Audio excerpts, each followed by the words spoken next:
I've been listening to your stuff for a while, and it's very enlightening. What I want to discuss is, between satisfaction and the vortex, and how sometimes I feel like I'm there in the vortex, and then something happens and brings me out of there, and I can't get back in, and I'm trying so hard to get back in, and I can't get back in. You have to start with the easy things until you've acclimated there. That's why Esther found these words as we started wanting to help you reach for it and find it, of feeling for the feeling of satisfaction and then isolating it. Once you've sort of identified it, Esther's friend, who is a musician, uses the word calibrate. Isolating or calibrating to it. Like when she tunes her guitar, she's tuning it to a pitch, string by string by string. She's calibrating the vibration in order to have the harmonics that she wants. And that's what you're doing too. You're calibrating or isolating, identifying and then isolating, and then practicing the vibration that feels like satisfaction. And once you do that a little bit, then you tend to own it. Which doesn't mean that you'll be there every time, because you've practiced thoughts that are bogus, that don't help you, that keep showing up. And when they do show up, sometimes it takes you off on that wild goose chase tangent again. But the good news is that the more you deliberately are calibrating to the feeling of satisfaction, the more likely you are to catch that in the early stages. So for years we've been saying to you, start with the easy things. And so Esther would think about Party Cat. Party Cat was so easy to adore.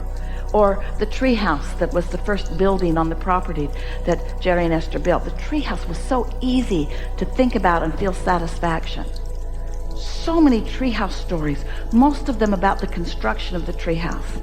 The first day that they found this grove of trees, they have 40 acres, this grove of trees, there were 6 trees in a circle, and Jerry stood there and said, this would be a great place for a treehouse. And Esther remembers what a good idea that felt like that was, how satisfying it was. And she stood in the center of that, and she could not even imagine it.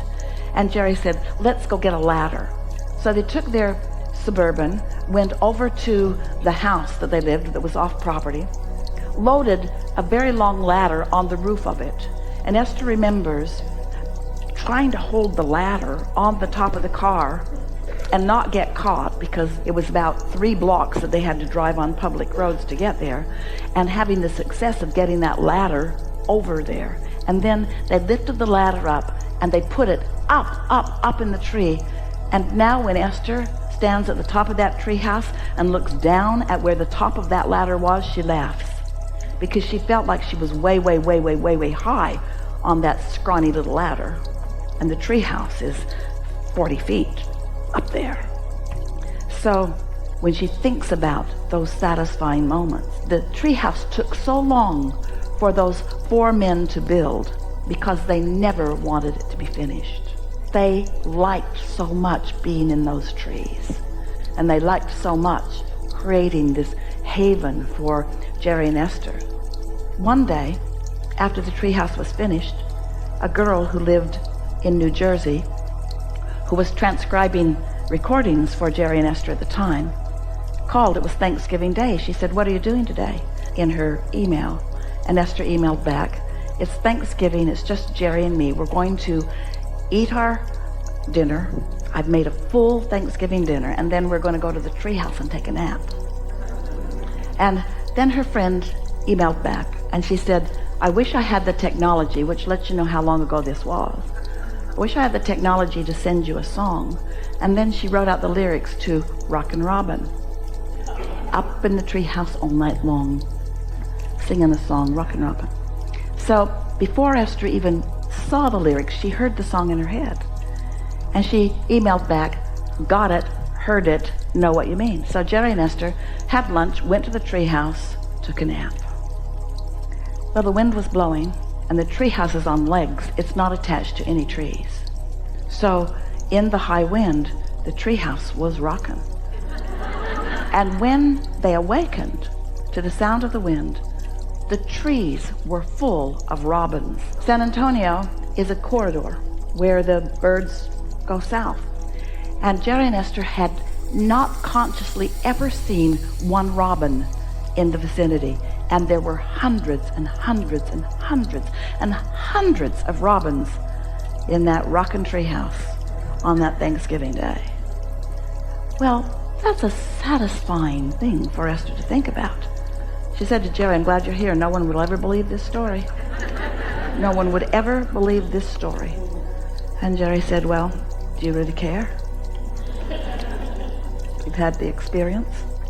Yeah, because, well, sometimes I feel like I can manifest these things and I'm doing so well, and then boom, something happens and I'm all... You hear what you're doing? You're doing the opposite of what we're doing. I am. We're telling satisfying stories. Yes.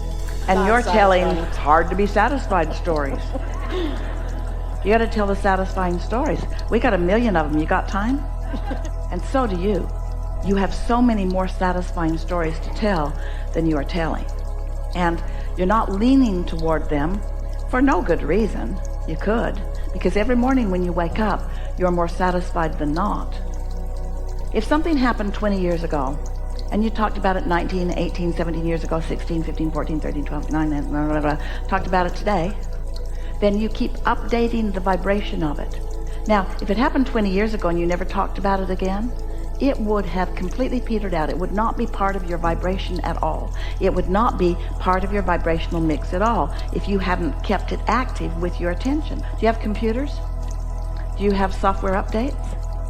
Have you noticed that if you don't keep updating, pretty soon your computer won't work?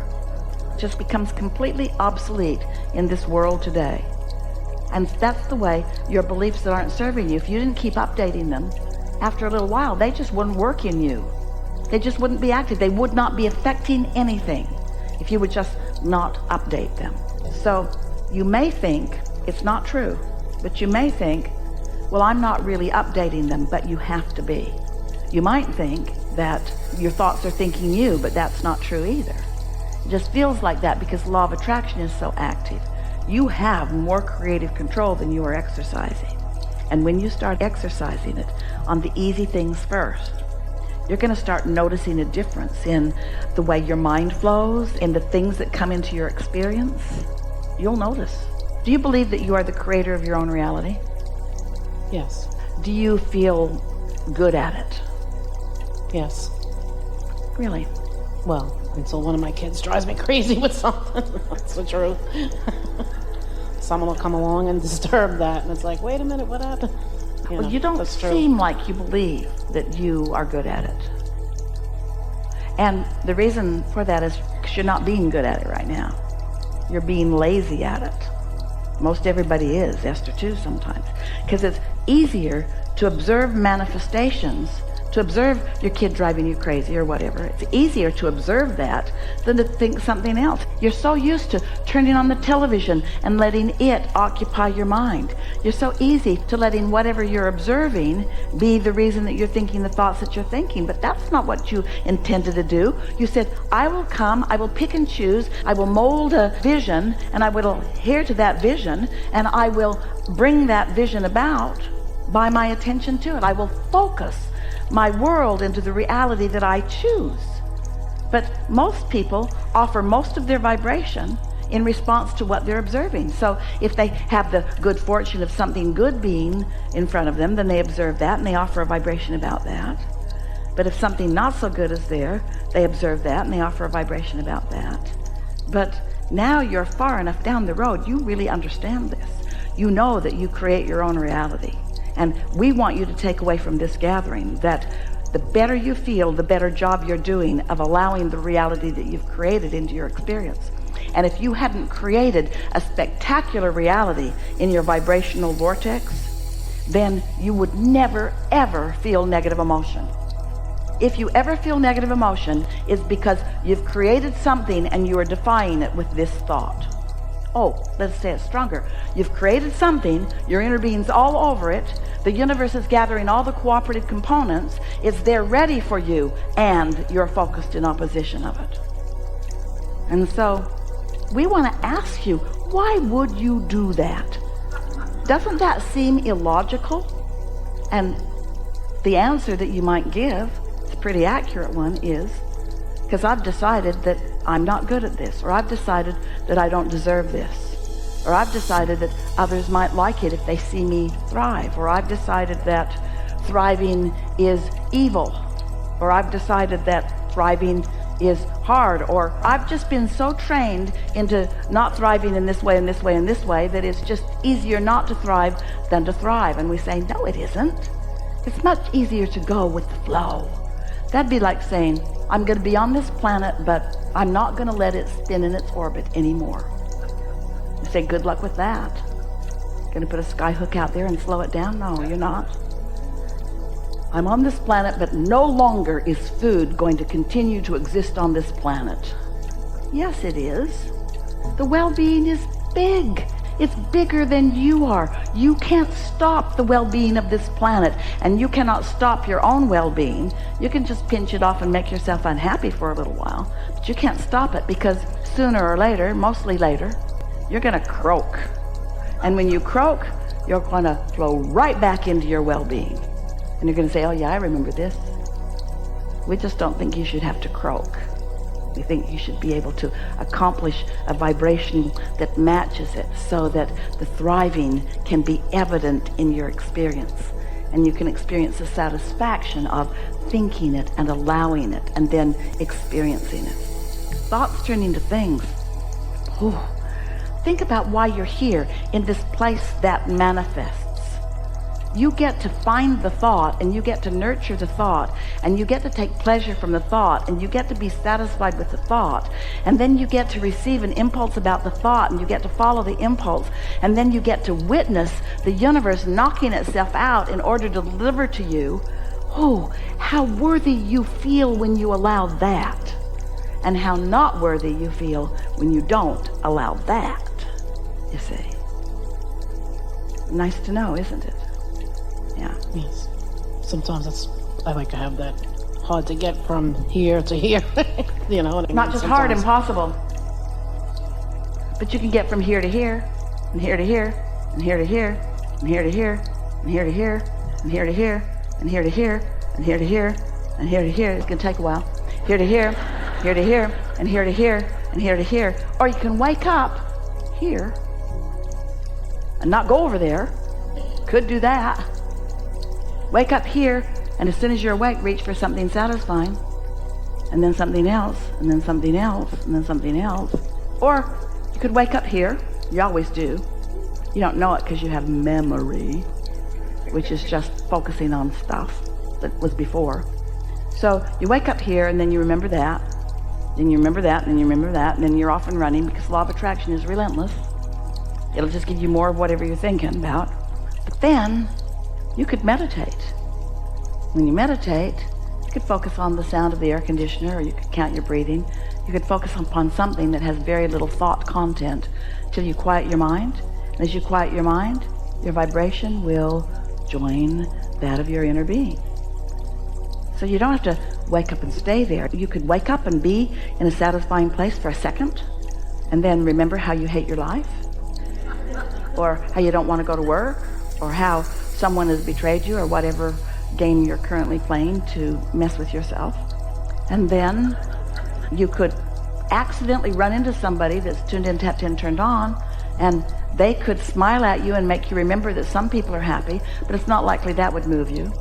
Or you could come to an Abraham gathering where we never stop talking about how worthy you are, and that could make you feel a little better.